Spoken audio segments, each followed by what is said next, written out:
Hello students, how are you? My name is Suraj Bhatnagar and you are watching my channel Surya BSc classes. Dear student, इस video में हम BSc first year से ये curvature का एक topic है जिससे रिलेटेड हमें एक एग्जाम्पल को सॉल्व करने वाले और इससे संबंधित सभी फॉर्मूले हम अपने पिछले वीडियो में देख चुके हैं। तो अभी देखते हैं इस एग्जाम्पल में हमें क्या दिया हुआ है। यहाँ पर हमें दिया हुआ है कि एक वक्र है r की power n equal to a की power n cos n theta और इसके लिए हमें प्रूव करना है रॉ की value proportional to 1 upon r की पावर n माइनस 1। ये हमको रॉ निकालना है। यहाँ पर रॉ निकालने का मतलब है कि हमको यहाँ पर वक्रता त्रिज्या फाइंड आउट करनी है और वक्रता त्रिज्या ज्ञात करने के लिए ये पोलर फॉर्म में एक कर्व दिया हुआ है। तो पोलर फॉर्म के अंदर हमारे पास सूत्र है और उस सूत्र के हिसाब से हमको मालूम है कि इस r का हमें 2 बार अवकलन करना पड़ेगा थीटा के सापेक्ष, जो हम उस सूत्र के अंदर अप्लाई करेंगे।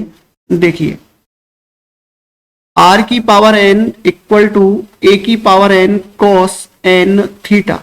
हम क्या करते हैं कि इस इक्वेशन का दोनों तरफ log ले लेते हैं ताकि ये जो n पावर है ये आगे आ जाएगी तो सॉल्व करने में हमको आसानी रहेगी। देखिए दोनों पक्षों में log लेने पर यानी कि log लेने पर तो इससे क्या हो जाएगा कि पावर आगे आ जाएगी तो ये हो जाएगा n log r equal to, यहां पर ये दो फंक्शन है, log a की पावर n अलग हो जाएगा और plus log cos n theta अलग हो जाएगा। तो ये हो जाएगा log a की power n plus log cos n theta. अब इस इक्वेशन का हम 2 बार डिफरेंशिएशन करते हैं थीटा के सापेक्ष। देखिए थीटा के सापेक्ष अवकलन करने पर तो देखिए n कांस्टेंट, log r का 1 अपॉन r और r का dr अपॉन डी थीटा, ये लेफ्ट साइड में डिफरेंशिएशन हो गया।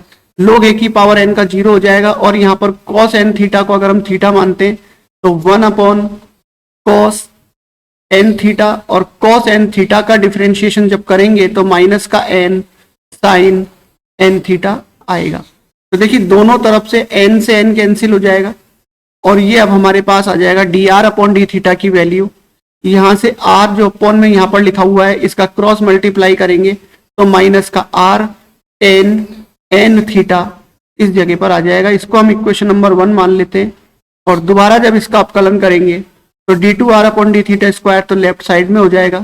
तो d2r upon d theta square left side में हो गया, माइनस का r कांस्टेंट रहेगा पहले और tan n थीटा का अगर हम करते हैं तो ये हो जाएगा n sec स्क्वायर n थीटा, tan n थीटा का डिफरेंशिएशन प्लस tan n थीटा को कांस्टेंट रखा और r का हो जाएगा dr अपॉन डी थीटा। यहां पर समीकरण नंबर 1 को हम यूज करेंगे, dr अपॉन डी थीटा की वैल्यू रखेंगे, माइनस कॉमन है n r sec square n theta plus dr upon d theta की वैल्यू माइनस में है तो ये वाला जो बीच का चिन्ह है ये माइनस में हो जाएगा, tan थीटा से tan थीटा इंटू होकर के tan स्क्वायर हो जाएगा।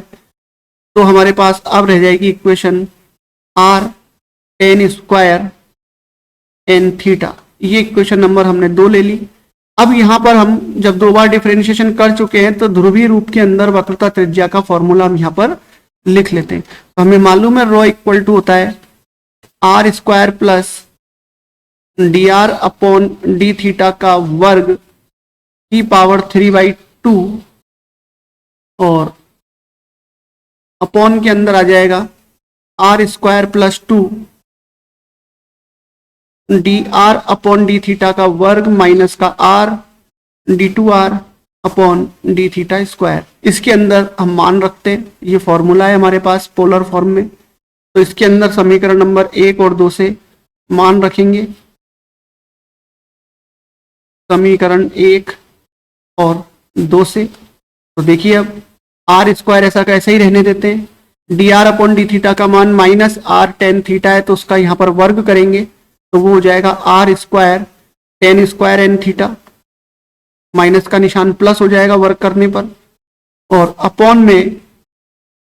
अपॉन में आर स्क्वायर को ऐसा कैसे ही लिखा +2, और D R upon d theta का यहाँ पर वर्ग करेंगे तो ये हो जाएगा 2r square n square n theta minus का r, और d2r upon d theta square का मान, ये समीकरण नंबर 2 में लिख रहा है, ये माइनस का साइन है तो ये प्लस हो जाएगा चिन्ह, और हमारे पास अब रह जाएगा एन आर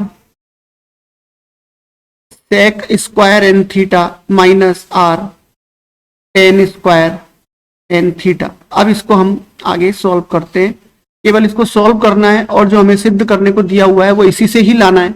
तो रॉ इक्वल टू ऊपर से आर स्क्वायर हमने कॉमन लिया, 3/2 पावर के साथ आएगा तो आर की पावर 3 आएगा, और अंदर रह जाएगा 1 plus tan square n theta की पावर 3/2।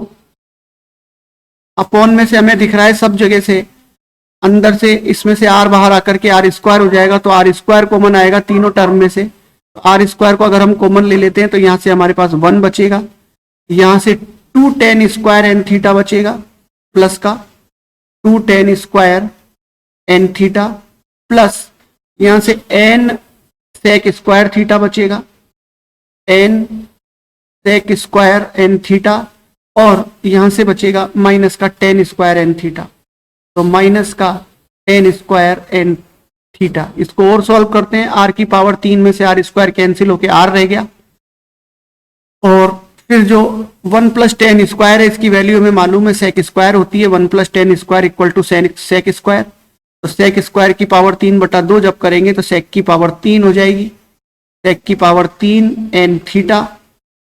अपॉन में देखिए अपॉन के अंदर 2 टेन स्क्वायर में से एक टेन स्क्वायर कट जाएगा तो टेन स्क्वायर बचेगा, और उसको यहाँ 1 में से मिलाएंगे, यानी कि 1 प्लस 2 टेन स्क्वायर और माइनस का टेन स्क्वायर मिलके हो गया 1 प्लस टेन स्क्वायर, जिसको हम सेक स्क्वायर लिख सकते हैं। और सेक स्क्वायर में से और इस सेक स्क्वायर में से एन को कॉमन ले लेंगे सेक स्क्वायर को, तो हमारे पास 1 प्लस एन और सेक स्क्वायर रह जाएगा। तो ये हो गया 1 प्लस सेक और सेक स्क्वायर एन थीटा। और आगे सॉल्व किया तो सेक स्क्वायर इसके अंदर से कैंसिल हो जाएगा, तो ये हो जाएगा आर अपॉन एन प्लस 1 और सेक एन थीटा। यहां पर हम प्रश्न को लेंगे, हमारे पास प्रश्न के अंदर है आर की power n equal to a की power n cos n theta. तो यहां से सेक एन थीटा का मान अगर हम निकालते हैं तो इसको उल्टा कर देंगे तो ये सेक एन थीटा हो जाएगा, और यहां से ए की पावर एन अपॉन आर की पावर एन यहां पर आ जाएगा। तो ये वैल्यू भी हम इसके अंदर पुट कर सकते हैं। देखिए अब r upon n plus 1 as it is रह गया, सेक एन थीटा की जगह पर हम लिख देते हैं ए की पावर एन अपॉन आर की पावर एन, यहां पर ये इतना आ जाएगा। फिर हम इसको लिख सकते हैं ए की power n upon n plus 1, और आर की पावर 1 को अगर हम नीचे लाते हैं तो 1 अपॉन आर की पावर एन माइनस 1 हो जाएगा, और ये चल रहा है रॉ के इक्वल टू में। अगर हमको रॉ की वैल्यू ही निकालनी होती तो ये मान इसका हो गया था, लेकिन हमको समानुपाती का निशान लगाना है। हमें मालूम है कि जैसे x समानुपाती y होता है, तो इस समानुपाती के निशान को हटाने के लिए हमको एक समानुपाती स्थिरांक लेना पड़ता है, जैसे ky, तो ये समानुपाती स्थिरांक है। तो हम इसको जस्ट उल्टा भी कर सकते हैं कि अगर कोई कांस्टेंट संख्या लिख रही है तो उसको समानुपाती स्थिरांक मान लें और प्रोपोर्शनल में उसको चेंज कर दें। तो यहाँ पर हम जो ये कांस्टेंट है ए की power n upon n plus 1, इसको समानुपाती स्थिरांक मान लेते हैं और इसको हटा के बराबर के निशान को समानुपाती में चेंज कर सकते हैं। माना ए की power n upon n plus 1 समानुपाती स्थिरांक हो, तो देखिए इसको हम यहां से हटा सकते हैं और रॉ इक्वल टू समानुपाती के निशान में चेंज हो जाएगा इक्वल टू का निशान, और 1 अपॉन आर की पावर एन माइनस 1, ये प्रूफ हो जाएगा। तो इस तरीके से हम इस प्रश्न को सिद्ध कर सकते हैं, यही हमको प्रूफ करना था इसके अंदर। तो ये बिल्कुल आसान है। उम्मीद है सभी के समझ में आ गया होगा। अगर किसी नए विद्यार्थी को इस वीडियो में कुछ सीखने को मिला हो तो इस चैनल को सब्सक्राइब कीजिए और ज़्यादा से ज़्यादा इसको शेयर कीजिए, लाइक कीजिए। फिर मिलते हैं नेक्स्ट वीडियो पर। Thank you.